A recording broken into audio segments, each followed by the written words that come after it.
그 후에 11 제자가 음식 먹을 때에 예수께서 그들에게 나타나사 그들의 믿음 없는 것과 마음이 완악한 것을 꾸짖으시니 이는 자기가 살아난 것을 본 자들의 말을 믿지 아니함이니라. 또 이르시되 너희는 온천하에 다니며 만민에게 복음을 전파하라. 믿고 침례를 받은 사람은 구원을 얻을 것이요 믿지 않는 사람은 정죄를 받으리라. 믿는 자에게는 이런 표적이 따르리니 곧 그들이 내 이름으로 귀신을 쫓아내며 새 방언을 말하며 뱀을 집어올리며 무슨 독을 마실지라도 해를 받지 아니하며 병든 사람에게 손을 얹은즉 나으리라 하시니라. 주 예수께서 말씀을 마치신 후에 하늘로 올려지사 하나님 우편에 앉으시더라. 제자들이 나가 두루선 발세에 주께서 함께 역사하사 그 다른 표적으로 말씀을 확실히 증언하시느라. 아멘. 하나님 감사합니다. 이 시간 믿는 자에게는 어떤 표적이 나타나고 또 영생의 축복이 있는 것을 믿습니다. 오늘 부활을 믿고 또 주님과 동행하는 우리 모든 교우들 되도록 인도하여 주시옵소서. 예수님 이름으로 기도합니다. 아멘. 믿는 자는 이라는 제목으로 같이 은혜를 받기를 원합니다. 여러분, 믿음이라는 거는요, 어떤 기대감이라고 할 수 있겠죠. 예를 들면 내가 좋아하는 어떤 선수가 올림픽에서 금메달을 땄으면 좋겠다, 딸 거야 저 선수는, 뭐 이렇게 이제 기대하는 거잖아요. 믿음이 제이 갈리스 통역 이쪽으로 와서 같이 안 해도 돼요? 통역 원하면 이쪽으로 와서, 아니 한국말도 잘하니까 원하는 대로 가세요. 그래서 이제 기대감이라는 거는 이쪽에 통역 제공되고 있으니까. 예. 기대감이라는 거는 그런 거잖아요. 그래서 나는 저 선수가 올림픽에 금메달을 딸 거를 믿어, 뭐 이렇게 기대하는 거죠. 또 기대감은 신뢰감을 말하는 거예요. 예를 들면 그는 11시까지 온다고 했으니까 11시까지 올 거야. 그는 약속을 안 지킨 적이 한 번도 없으니까. 그거는 뭐예요? 지금까지 약속을 잘 지킨 사람이니까 이번에도 반드시 지킬 거야 라는 거죠. 예, 그런 어떤 신뢰감. 또 믿음이라는 거는 어떤 것을 받아들이는 거예요. 받아들이는 거. 예를 들면 한국에서 있었던 일인데, 어떤 어린이가 뒷산에 가서 놀다가 해가 졌는데 길을 잃었어요. 근데 이제 평상시에 아버지가 해준 말씀이 생각이 난 거예요. 야, 우리나라 산에는 해로운 짐승이 없다. 그러니까 혹시 길을 잃으면 뭐 막 이렇게, 보통 애들이 이제 해지고 길을 잃으면 패닉되잖아요. 그러니까 혹시 길을 잃으면 무덤가로 가라. 무덤에는 귀신도 없고 뭐 그런 거 없다. 그리고 무덤은 따뜻하다. 한국의 무덤은 대부분 양기 바른 곳이잖아요. 그러니까 따뜻하다. 그래서 거기 웅크리고 있다가 짐승 같은 거 없다. 한국 산에는. 그러니까 있다가 날이 밝으면 나무를 이렇게 쳐다보고 가지가 좀 길게 뻗은 곳으로 내려와라. 그러면 집이 있을 거다. 이제 이 말이 생각이 난 거예요.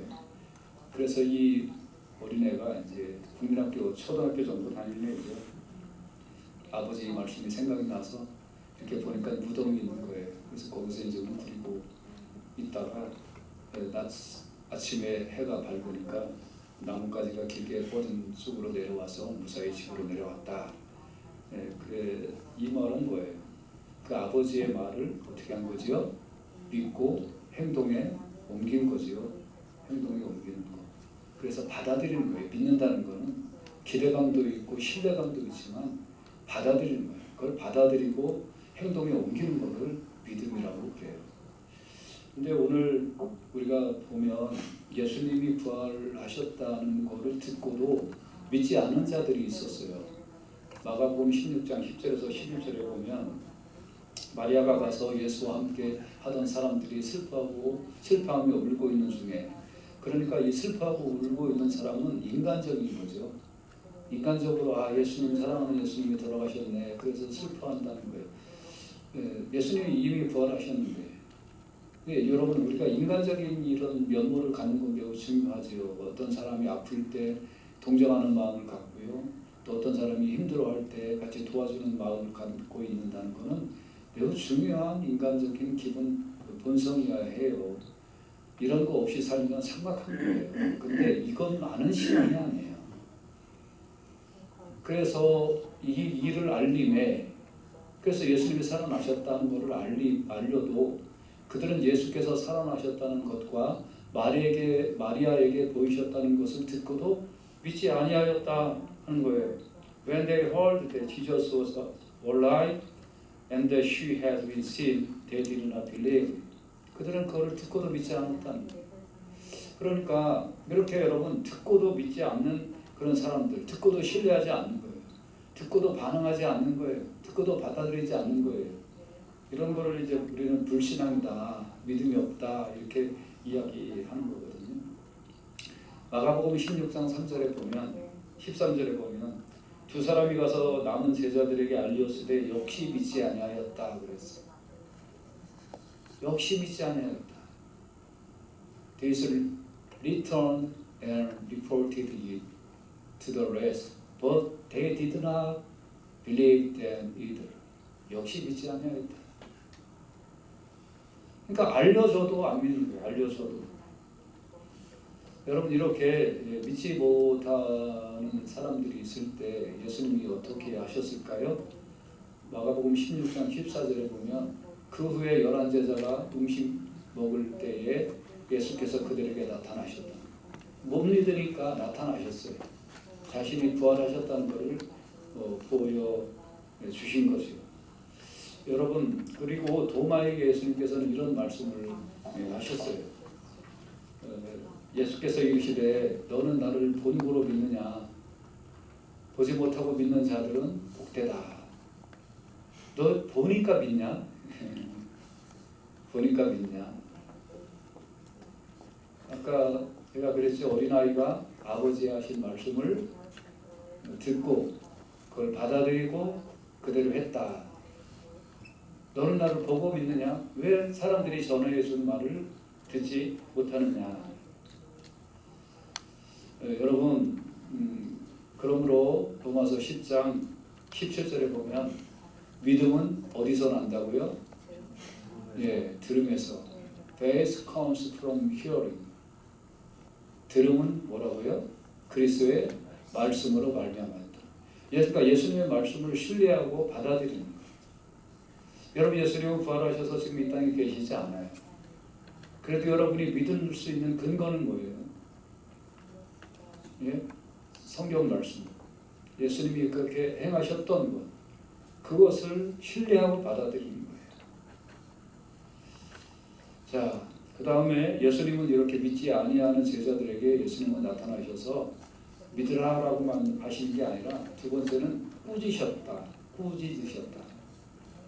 뭐를 꾸짖으셨냐면 그들의 믿음 없는 것과 마음에 완악한 것을 꾸짖으셨다는 거예요. 그러니까 여기에 보면 믿음이 없다라는 거하고 마음이 완악하다라는 거는 같은 거예요. 그럼 왜 못 믿냐? 왜? 우리가 못 믿는 이유가 여러 가지 있어요. 못 믿을 사람은 믿지 않아야 돼요. 약속을 밥 먹듯이 여기고 조석변인 사람들이 있잖아요. 아침 생각 다르고 오후 생각 다르고 행동 다르고 도대체 신뢰만 가는 사람들이 세상에는 있어요. 그런 사람은 믿으면 안 돼요. 근데 믿을 만한 사람을 안 믿는 건 뭐예요? 자기 잘못이에요. 자기 잘못. 그래서 믿음이 없는 거하고 마음이 완약한 거는 꾸짖음을 당해야 돼요. 왜냐하면 자기가 살아난 것을 본 자들의 말을 믿지 아니하기 때문에 혼났다 하는 거예요. 그래서 히브리서 11장 16절에는 보면 믿음이 없이는 하나님을 기쁘시게 못한다는 거예요. Without faith, it is impossible to please God. 그러니까 하나님을 기쁘시게 못해드립니다. 여러분 우리가 그러면 이제 여기서 우리는 예수님의 부활을 믿어야 되잖아요. 그 믿음을 갖고 있어야 되잖아요. 그 믿음의 근거는 뭐예요? 예수님이 실제로 부활하셨다는 것이고 예수님이 부활하셨다는 것을 기록한 성경 말씀을 믿는 거예요. 여러분이 이 사실에 의하여 예수님이 부활하셨다는 것을 마음으로 깊이 있게 받아들이시고 또 그로 말미암아 여러분도 예수님처럼 부활한다는 사실을 깊이 있게 믿으시기를 주의 이름으로 축복합니다. 그러면 이렇게 믿는 자에게는 어떠한 결과가 일어날까요? 믿는 자에게는 어떠한 결과가 주어질까요? 첫째는 이 믿는 자는 영생을 얻는다는 거예요. 마가복음 16장 16절에 믿고 침례를 받는 사람은 구원을 얻을 것이요 믿지 않은 사람은 정죄를 받으리라. 그렇다고 여러분 여기 침례를 받는다는 게 꼭 구원의 전제 조건이라는 것이 아니라 난 믿었습니다 하고 믿음의 표시로 침례 받는 거거든요. 그러니까 이제 믿는 자는 뭐예요? will be saved. 구원을 얻을 거다는 거예요. 여러분 이렇게 주님이 실질적으로 부활하셨다라는 성경의 기록을 믿고 받아들이는 자는 구원을 얻는다는 거예요. 그래서 베드로전서 1장 9절에는 믿음의 결국 뭐의 구원을 받음이라? 영혼의 구원을 받는다는 거예요. 우리 같이 한번 읽어볼까요? 학생들이 영어로 읽어보고 우리 한국말이 편한 분들 한국말로 시작. 믿음의 결국 영혼의 구원을 받음이라. 할렐루야. 자, 예수님 부활하셨다는 게 사실이고 그 사실을 기록한 성경을 통해서 우리는 예수님의 부활을 믿어요. 그 믿음의 결국 뭐를 얻는다고요? 영혼의 구원을 얻는다. 네. 그 다음에 요한복음 20장 31절에 이 성경이 왜 기록되었냐 하는 거가 목적이 나오는데요. 성경에 기록된 목적이 뭐냐면 오직 이것을 기록하면 너희가 예수께서 하나님의 아들이 그리스도이심을 믿게 하려 함이요 또 너희로 믿고 그를 힘입어 생명을 얻게 하려 함이다 라는 거예요. 예수님이 하나님의 아들이 아니라면 부활하지도 않았겠죠. 못했겠죠.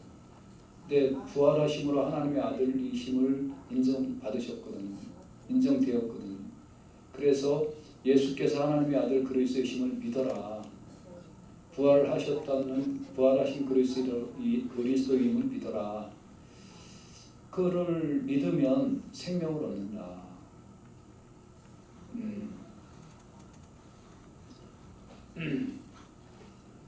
자, 여러분 이렇게 해서 이 예수님의 부활하심을 믿으면 영생, 구원을 얻게 된다. 이게 성경의 약속이에요. 이 약속의 말씀을 잘 또 붙잡고 살아가실 수 있기를 주님의 이름으로 축복합니다. 그 다음에 예수님의 부활을 믿는 자에게는 어떠한 일이 일어날까요?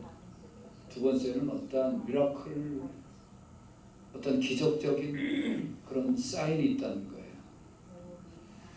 믿는 자들에게는 이런 표적이 따른다. 어떤 기적이 일어난다. 믿는 자에게.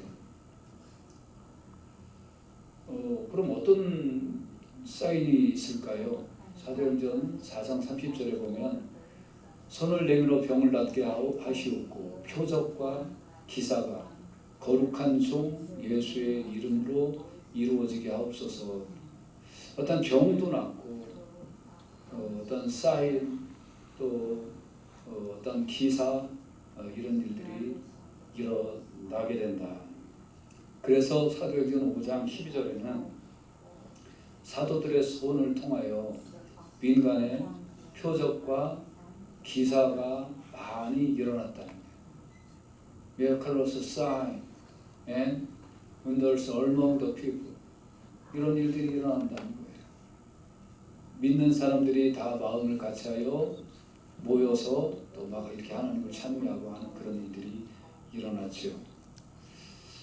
그리고 사도행전 14장 3절에 보면 두 사도가 오래 있어 주를 힘입어 담대히 말하니 주께서 그들의 손으로 표적과 기사를 행하게 하여 주사 자기 은혜의 말씀을 증언하셨다.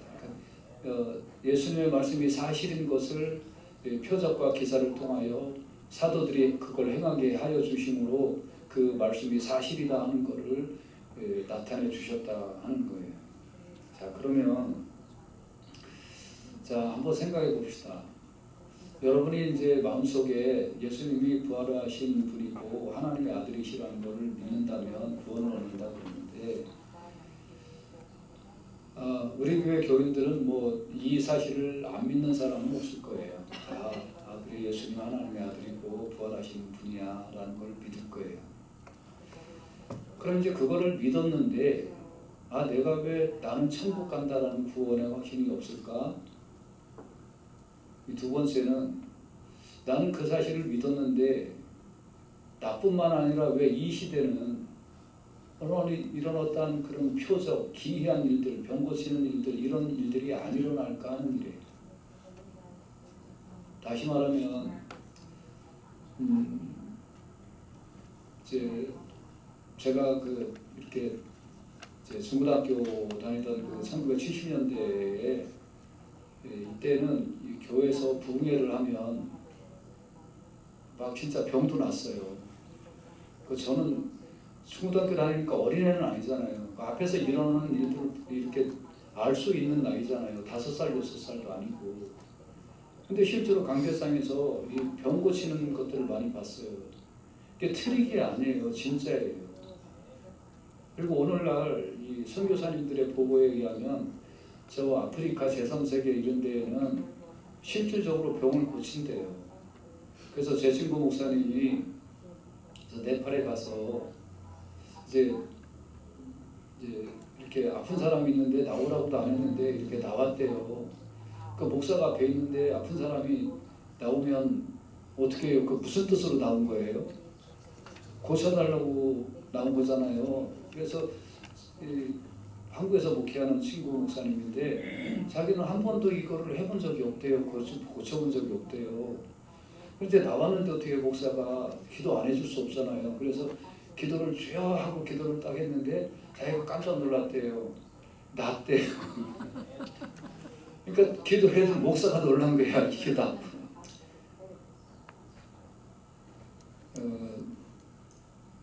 또 그때 70년대 이런 때, 80년대 이런 때는 한국에 그런 일들도 많이 일어났고요. 근데 왜 지금 이런 일들이 안 일어날까요? 뭐 다른 거 저는 해석할 능력은 별로 없고요.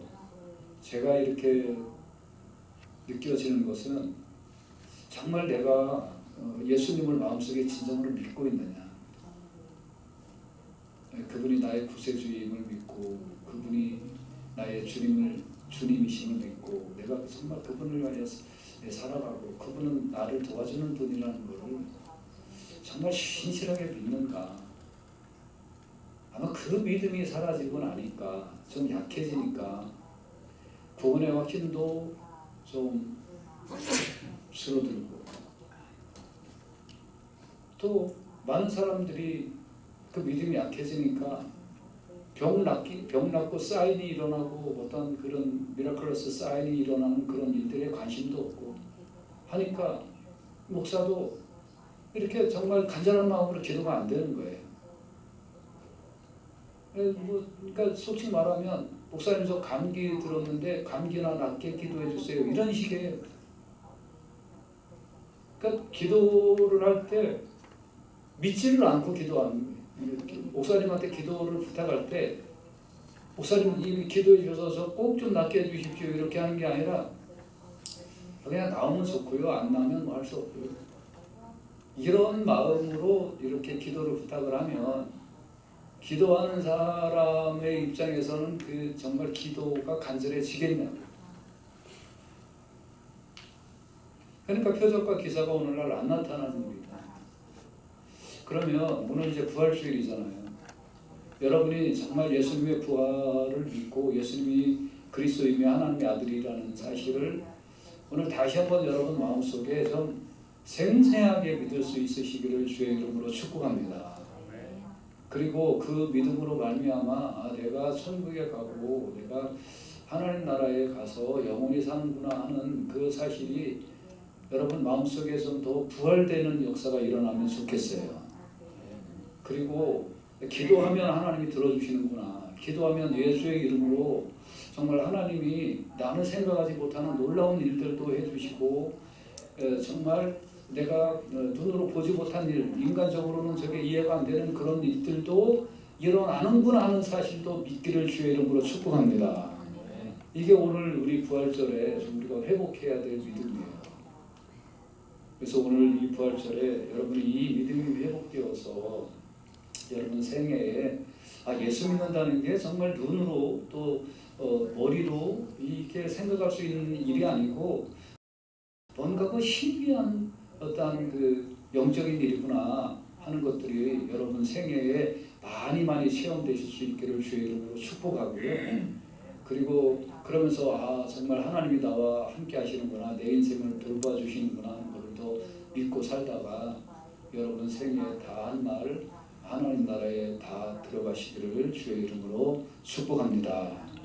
고린도후서 12장 12절에 보면 사도의 표가 된 것은 내가 너희 가운데서 모든 참음과 표적과 기사와 능력을 행한 것이라 라고 했어요. 이제 우리가 모든 믿는 사람에게 이런 표적이 주어질 테니까 정말 그 믿음 생활 잘 하시기를 주의 이름으로 축복합니다. 한 번 더 기도합니다.